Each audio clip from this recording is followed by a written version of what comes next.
We've all heard about Padre Pio's intercessory prayers, bringing miraculous healings to others through his deep devotion to Our Lady and our Lord. But there was a moment when Padre Pio himself experienced a sudden miraculous healing. Stay tuned to hear the story. Ave mundi spes Maria. Welcome to Following Padre Pio. Whether you're a returning viewer or new to our channel, we're thrilled to have you here.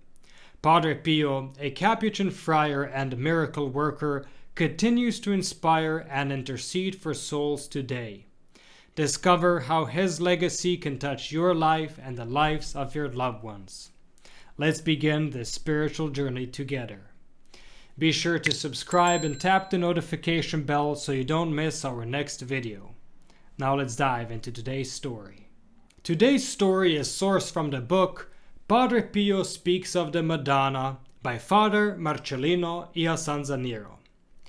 It's a remarkable story about the unlikely visit of the statue of Our Lady of Fatima to the small village of San Giovanni Rotondo, and how this visit brought forth a miraculous healing of none other than Padre Pio himself. Listen to this. In 1959, a replica of the image of Our Lady of Fatima was taken on a pilgrimage to all the provincial capitals of Italy. However, the organizers also decided to stop in San Giovanni Rotondo, a small village sparsely populated and inconveniently located up on the mountain. But why this exception? Well, Father Gabriele Amorth, the late Vatican exorcist, who at the time was the secretary of Our Lady of Fatima's pilgrimage, explained. The Pilgrim Madonna came to San Giovanni Rotondo only because of Padre Pio. He elaborated further. For many years I visited Padre Pio. I was his spiritual son, and I wished that the sacred image would make a detour to San Giovanni Rotondo. So, after overcoming logistical challenges and some push and pull with various bishops, Father Amorth finally managed to arrange this surprise for Padre Pio, who was unaware that the change in plans had been made for his sake. Shortly afterward, Father Amorth learned of the immense joy he had brought to the ailing Padre Pio. Just a quick side note, Padre Pio was very sick at the time. In fact, he was so sick that the doctors feared for his life. He was in such bad shape that he couldn't hear confessions for months. But back to our story. With the new schedule made, preparations were underway in San Giovanni Rotondo, and Padre Pio, despite his illness, wanted to get involved. He wanted to spiritually prepare the San Giovanni community. So he decided to pray a novena through the loudspeakers so that everyone could hear him. During the next 9 days, the people of San Giovanni Rotondo renewed their holy resolutions, consecrated themselves to Our Lady, tried extra hard to obey God's laws, and, more than ever, said Padre Pio, let us promise love and fraternal charity among ourselves and love for God. On the evening of August 6th, a helicopter from Foggia appeared in the sky over San Giovanni Rotondo, and people began gathering, anticipating the soon arrival of the image of Our Lady of Fatima. The procession started from the town hall square and concluded at the new church of the convent, where Padre Pio welcomed the faithful and kissed the image of Our Lady. From the early morning hours of the next day, numerous pilgrims began arriving from neighboring cities.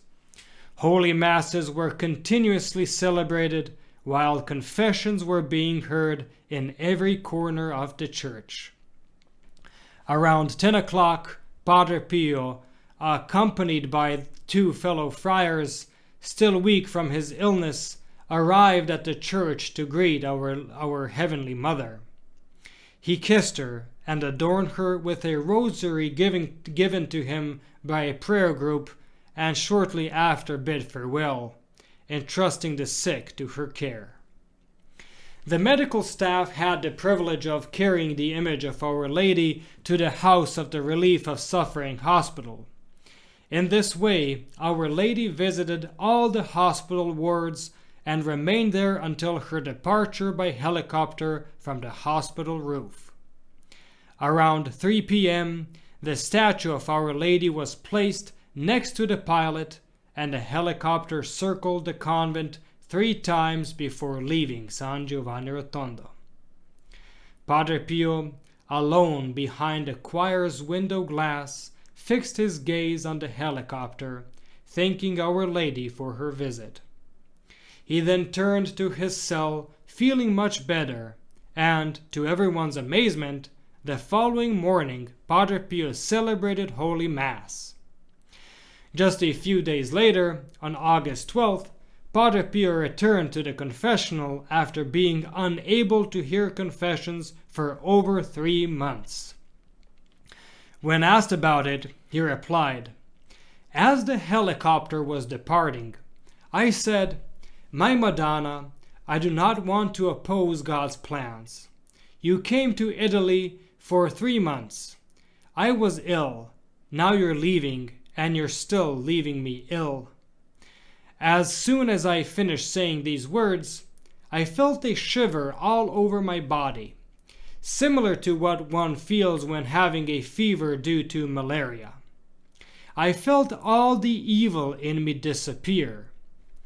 In truth, I did not immediately attribute this to my words addressed to Our Lady. I told myself it must have been the excitement. Meanwhile, the helicopter was moving away, and I returned to my room. With that, the pains were gone." Bishop Paolo Carta, the Bishop of Foggia, later reflected that at Fatima, Our Lady specifically asked for the prayer of the Rosary. He said, "And who could count the hours that Padre Pio dedicated to prayer for the conversion and salvation of sinners? And with what loving insistence did he recommend the Rosary to everyone?" Furthermore, the bishop emphasized the countless acts of mortification, penance, and suffering that Padre Pio endured in response to Our Lady's plea to save souls from hell. Referring to Padre Pio's miraculous recovery, he remarked, "This heroic response from Padre Pio deserved a sign of maternal care from Our Lady, and the sign was wonderful." He concluded, "From this extraordinary event, we must draw a sacred resolution to grow ever deeper in devotion, responding generously to the message of Fatima. Let us fervently recite the Rosary daily, offer our prayers and sufferings for the conversion of sinners, and receive communion on the first Saturdays of the month, trusting that these consoling words may be fulfilled in us. I promise salvation to all who practice devotion to my Immaculate Heart. These souls will be very dear to God, and like flowers, I will place them before His throne." In his wholehearted response to Our Lady's appeals, Padre Pio himself became a radiant bouquet of flowers before God. And with that, we conclude today's story. Thank you for watching. If you enjoyed this video, please like and share to help spread Padre Pio's message. Don't forget to subscribe and click the bell so you never miss our latest uploads. Want to deepen your connection with Padre Pio? Consider becoming a protected child of Padre Pio, a special way to grow spiritually and be part of our prayerful community. You'll find a link to the join page in the description below. Check out the recommended videos on the end screen or the links in the description for more inspiring content, including our Padre Pio Thoughts for Today playlist. May Our Lady and Padre Pio bless you, and we'll see you in the next video.